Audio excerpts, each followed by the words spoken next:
Oh hey, what's up guys? Welcome to my YouTube channel. Today I'm going to be trying to fix this China cymbal by cutting off the damage. Oh no. Maybe we can get it to sound a little bit nicer when I'm all done. I'm going to be using a Dremel tool and with a cutting wheel. I'm just going to see what happens and we'll listen to it after I'm done.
It may have worked.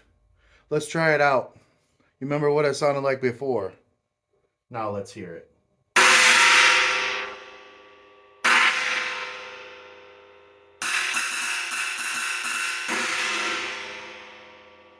You be the judge. Thanks for watching, like and subscribe.